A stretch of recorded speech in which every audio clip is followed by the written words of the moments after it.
इस भारत की भूमि पर, इस मृत्यु लोक में, पूरे विश्व में ऐसे कई घर हैं जिनके घर में गुजारा करने के भी आफत है। पहनने के कपड़े नहीं, किसी के यहां पर भोजन नहीं, किसी के यहां जमीन नहीं, किसी के यहां दुकान नहीं, कोई कोई पूरी जिंदगी किराए के मकान में निकाल देता है। नहीं, मेरा एक निवेदन है, इस कथा को जितने छत्रपति संभाजी नगर के श्रोता भाई बहन श्रवण कर रहे हैं उनसे निवेदन करूंगा, आप हाथ का ठेला लगा रहे हो, सब्जी का ठेला लगा रहे हो, फल का ठेला लगा रहे हो, धक्के की जिंदगी जी रहे हो, दरवाजे पर बैठे हो, कहीं ना कहीं तुम दास्य भाव की जिंदगी जी रहे हो, तकलीफ में जिंदगी जी रहे हो, बहुत दुख की जिंदगी जी रहे हो, बहुत कष्ट की जिंदगी जी रहे हो, उनसे केवल निवेदन करूंगा 3 महीने 2 जगह पर जल चढ़ाना प्रारंभ कर दीजिए, केवल 3 महीने। एक शंकर भगवान के शिवलिंग पर, दूसरा बेलपत्री के पेड़ के नीचे। 2 जगह पर जल चढ़ाना 3 महीने लगातार चालू कर दो, बाबा तुम्हारा हाथ पकड़कर तुम्हें उन्नति की सीढ़ी पर चढ़ा देगा। हमें कोई चमत्कार करना नहीं आता, और ना हम कोई तंत्र विद्या या मंत्र विद्या जानते हैं, ना हमारे पास में बेल है, ना हमारे पास में भभूति है, हमारे पास में तो केवल शिव का नाम है। आप श्री शिवाय नमस्तुभ्यम बोलो, ओम नमः शिवाय बोलो, नमः शिवाय बोलो, चाहे महामृत्युंजय मंत्र बोलो, उसका स्मरण करते करते भगवान शंकर के शिवलिंग पर जल, और उसी पात्र में जो जल तुमने शंकर जी को चढ़ाया है उसमें से बचा हुआ थोड़ा सा जल बेलपत्री के पेड़ के नीचे चढ़ाना प्रारंभ कर दो। अलग से बेलपत्री के पेड़ के नीचे चढ़ाने के लिए अलग से लोटा भर के जल जरूरत नहीं पड़ेगी। जो तुमने शिव जी को जल चढ़ाया, जो तुमने देवाधिदेव महादेव को जल चढ़ाया, बस उसी पात्र का जल शंकर जी को चढ़ाओ, उसमें से बचा हुआ थोड़ा सा जल बेलपत्री के वृक्ष के नीचे चढ़ाना प्रारंभ करना। कौन सा बेलपत्री का वृक्ष? जिसकी छाया आपके ऊपर आ रही हो। शिव महापुराण बड़ी सुंदर बात कहता है, ध्यान दीजिएगा। जिस बेलपत्री का पौधा तुम्हारे सिर का, और ये दोनों हाथ ऊपर कर लो, अपन खड़े हुए और खड़े होकर दोनों हाथ ऊपर करें, इतना बड़ा बेलपत्री का पौधा है, उस बेलपत्री के पौधे की पत्ती को कभी तोड़कर शंकर जी को नहीं चढ़ाना चाहिए। ध्यान रखना, कितना बड़ा पौधा। आप खड़े हो जाओ और खड़े होने के बाद आपका हाथ ऊंचा कर लेना, इतना बड़ा पौधा है, उस पौधे की पत्ती बेलपत्री को तोड़कर शंकर भगवान को कभी नहीं चढ़ाना। शंकर भगवान को उस बेलपत्री को, उस वृक्ष की पत्ती को तोड़ना चाहिए जो वृक्ष तुम्हारे हाथ से थोड़ा सा ऊंचा हो, जिसके लिए तुम्हें हाथ और ऊंचा करना पड़ रहा हो।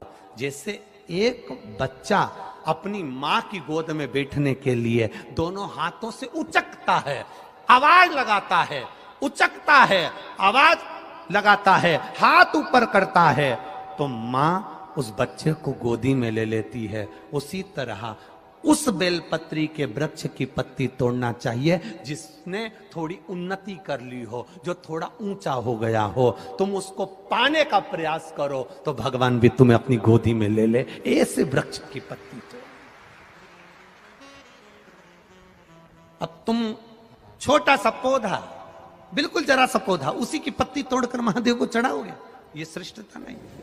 यदि बेलपत्री का पेड़ आपके यहाँ है, और मान लो कई लोग बेलपत्री गमले में लगाते हैं या छत के ऊपर लगा देते हैं, बेलपत्री का वृक्ष जो होना चाहिए वो घर के ठीक पीछे के भाग में, पीछे के भाग। या बेलपत्री का वृक्ष अगर पीछे नहीं है तो आप अपने घर से जब बाहर निकलते हैं तो राइट हैंड की ओर बेलपत्री का वृक्ष होना चाहिए। आप जब घर से प्रवेश कर रहे हैं, बाहर की ओर निकल, वो सुख का अनुभव करा। यदि घर से निकलते समय बेलपत्री का पेड़ लेफ्ट में अगर आता है, आप जिस घर से निकल रहे हो लेफ्ट में अगर बेलपत्री का पेड़ आता है, तो आप 1 रुपए कमाएंगे, 1.25 रुपए खर्च होगा, पैसा हाथ में टिकेगा नहीं। घर में 10 लोग भी कमा रहे हैं तो पैसा घर में दिखेगा नहीं, आएगा जरूर, सारे काम होंगे पर टिकेगा नहीं। यदि लेफ्ट में राइट भाग का बेलपत्री, सुख का अनुभव। बेलपत्री का वृक्ष घर में लगाओ तो घर के पीछे के हिस्से में लगाना चाहिए, और ऐसी जगह नहीं लगाना कि जहां पर बेलपत्र में गंदा पानी जाए या कोई गंदी वस्तु उसके नीचे पड़े। 33 करोड़ देवी देवता बेलपत्री के पेड़ के नीचे सोमवार के दिन, कोई रविवार के दिन, कोई मंगलवार, कोई बुधवार, कोई गुरुवार, कोई शुक्रवार, कोई शनिवार के दिन बेलपत्री के नीचे आकर 33 करोड़ देवी देवता हो तप करते हैं, साधना करते हैं। बेलपत्री के पेड़ का बड़ा प्रमाण है। एक बेलपत्री ऐसी होती है जो कि शंकर पर अगर चढ़ी हुई है तो वापिस उतार कर धोकर फिर शिव को चढ़ा सकते। किसी व्यक्ति से कोई काम करवाना है, वो काम नहीं कर रहा, कोई फाइल आगे नहीं बढ़ रही है, कोई कार्य अटक रहा है, या फिर कहीं रुपया पैसा अटक गया हो, नहीं निकल रहा हो, तो एक जल के पात्र में जल भरकर 5 बेलपत्री शिव जी को समर्पित कर कुंदकेश्वर महादेव का नाम लेकर एक सफेद पुष्प बेलपत्री के ऊपर जो शिव जी को चढ़ाई है उस पर समर्पित कर जल जो लेकर गए हो, अपनी उस कामना को कर कि मेरा ये कार्य अटक रहा है, ये कार्य नहीं हो रहा, कुंदकेश्वर महादेव का नाम लेकर धीरे धीरे जल की धार चढ़ाइए। और एक बात हमेशा याद रखना, फिर निवेदन कर रहे हैं, अच्छे से समझ लेना, शंकर जी पर जब जल चढ़ता है, शिव जी का जब अभिषेक होता है, शंकर जी पर जब जल चढ़ाया जाता है, दूध चढ़ाओ, जल चढ़ाओ, कुछ भी चढ़ाओ, पर एक बात का स्मरण अपने जीवन में होना कि इतने ऊपर से मत चढ़ाना कि जल चढ़े और छींटे आपके ऊपर। बहुत ध्यान दीजिएगा। हाँ, तो यहां तक वर्णन करा गया है कि शंकर जी का जल चढ़ा हुआ जहां से बहकर जाता है ना, उसको लांगा तक नहीं जाता। यहाँ लांगते हैं क्या? नहीं ना, परिक्रमा भी करेंगे तो वहीं से लौट कर वापिस इधर जाएंगे। शिव जी का जहां से जल बहकर जा रहा हो, चढ़ा हुआ जल जहां से बहकर जा रहा हो, उसको लांगा तक नहीं जाता। और कई लोग बड़े बड़े आनंद में शंकर जी पे इतनी ऊपर से जल चढ़ाएंगे तो वो छींटे पूरे अपने ऊपर आना चाहिए, शरीर पर आना चाहिए। नहीं नहीं, उसका दोष है महाराज, उसका दोष है।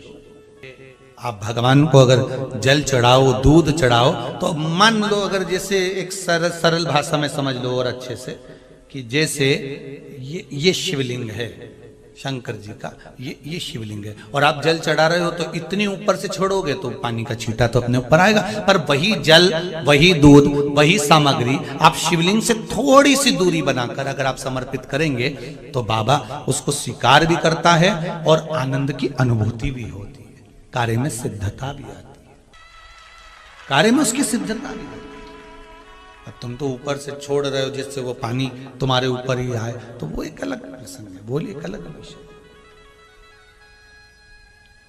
बहुत ध्यान देना महाराज, भगवान को कभी भी कोई भी सामग्री, जैसे भगवान के मंदिर में अगर फूल चढ़ाने जा रहे हो, भगवान के मंदिर में अगर पुष्प समर्पित करने जा रहे हो, तो फूल का मुख अपनी ओर नहीं होना चाहिए। फूल का मुख कहां पर होना चाहिए? जम के बोलो जरा, भगवान की